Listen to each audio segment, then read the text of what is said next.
And so I want to talk about Jonasi in the movie Polygamist.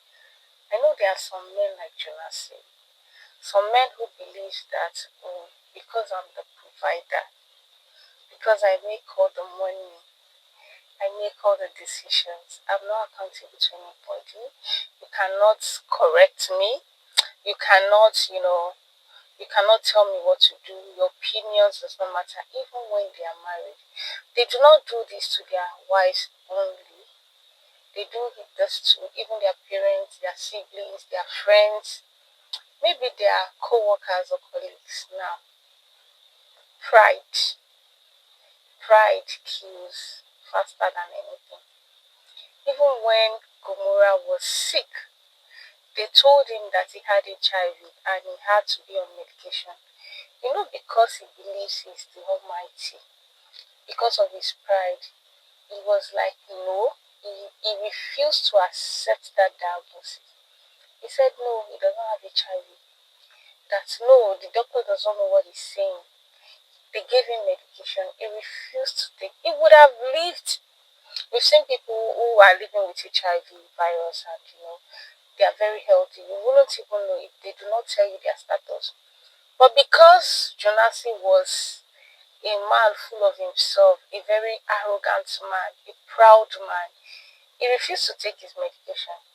Instead, he was taking concussion, he was taking herbal medicine, and that was what killed him because he was not medically following instruction.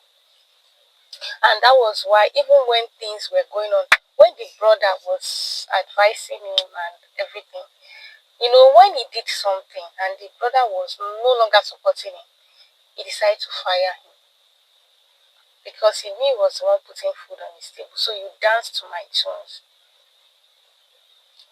And so when he was dying, he realized that there was nobody else he could really, confide in to help him keep running the company. And the company was going to collapse because the shareholders at that point were already demanding for their money. He now had to go and meet his brother and ask him to come back. And even while you want to collect, you need somebody's help. You cannot even for once be sober. Instead of him to even apologize, he was telling him that I'm sure you need the money. You don't want to take it. Oh, you want me to beg?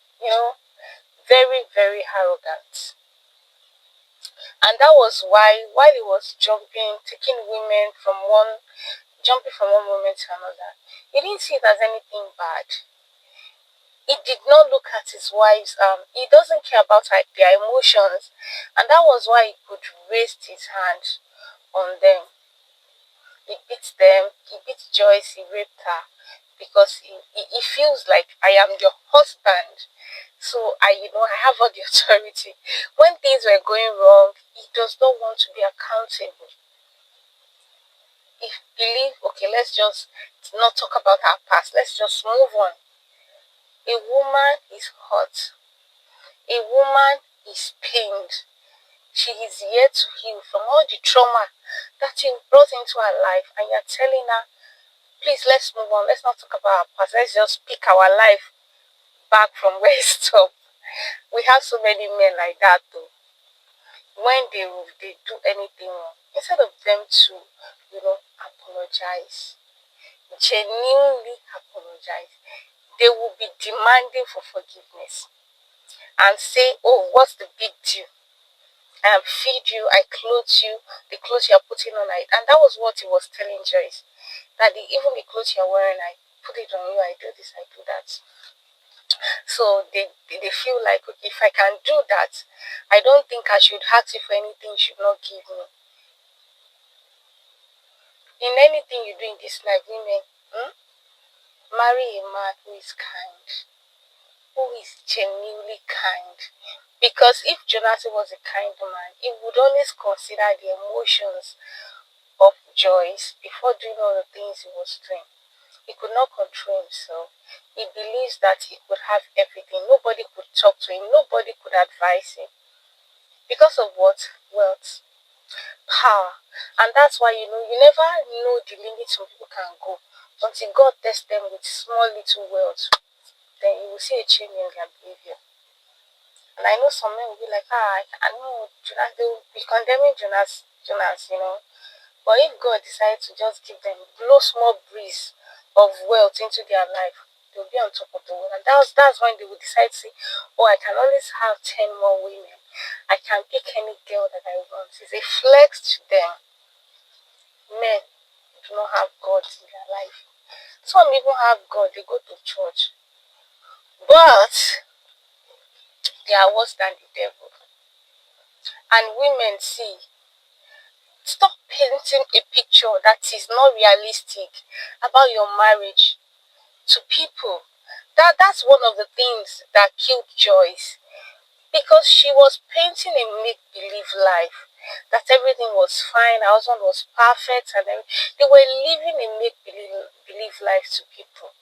We have so many women like that. If things are not fine, it is normal. Every marriage go through challenges, but don't come outside and be lying. And that was where the problem started for her, because when things now decided to go south, she could no longer, she couldn't live. She couldn't accept her reality, so she has to keep enabling the man.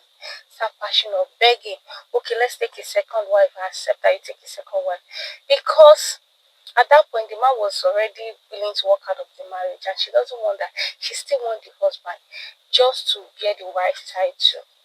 Now, in her own case, she has financial capacity to leave the marriage. She has financial capacity to say, I am leaving this toxic marriage to start my life. But she doesn't want to, because of the image she has created to the people, to the social media. What would they say?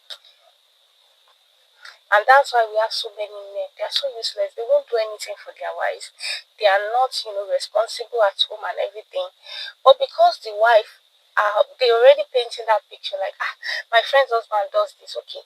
They will go and save money to buy something. Say, it's my husband, though. My husband did this. Or it is not the man. Oh. Because the man now already knows that every effort that the wife makes, she's always giving them that glory.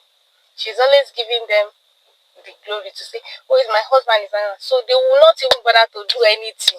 Again, let's stop deceiving ourselves, women. Live in a life. Live your life as it is. You don't need to bring everything. You don't need to impress people. You don't need people's opinion about your marriage. Stop enabling people, men that are toxic. This also go for men too. Stop enabling women that you feel they are toxic in your marriage. Stop being an enabler. Face reality. Be honest with yourself. Some of you know the truth, but because you just still want to be,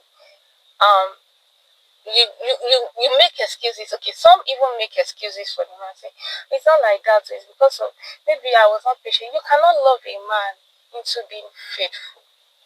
You're saying, oh, because I don't dress well again, because I don't do this, that's why he's doing it. Even if you do more than that, a man that wants to cheat will cheat. When they cheat us, ask you to, let's forget it. And it goes like that. The second time you will do it again. The third time you will do it again. Then it will become a part of him. Because it is in him, except he decided to sit and say, this is not a life, I want to change. And he knows that you're not going anywhere because, one, maybe financially you are incapacitated, you cannot move. Or because you already painted a beautiful picture to the world and you cannot go back to say it is no longer so. You're already trapped. Yeah. And so you continue living in that abusive life, abusive marriage, and raising children in that marriage. Now, his children sees the kind of life he was living. Love begins to turn to hatred. They stop loving their father. They saw his life, the life he was living, his attitude towards their mother and everything. And what the most funniest thing in that movie was his son now took over him.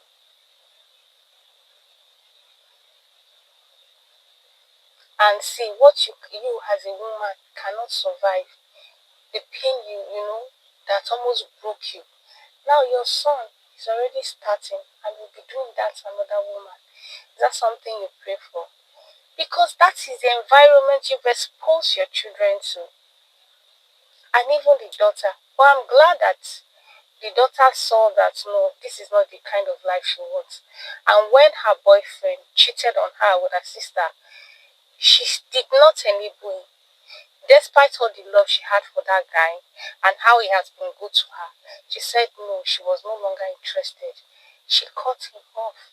Because he did it once, he would do it again when he's being seduced by another lady. So, for those of you that have not seen the movie, I don't want to, I don't want to spoil it for you, so you can go see it. Let everyone see it, both men, both women. Learn from it. Pick your lesson. And for the singles out there, I think it's a good watch for you too. You can see it. So when you are making your life decision, you will be very, very intentional. Thank you.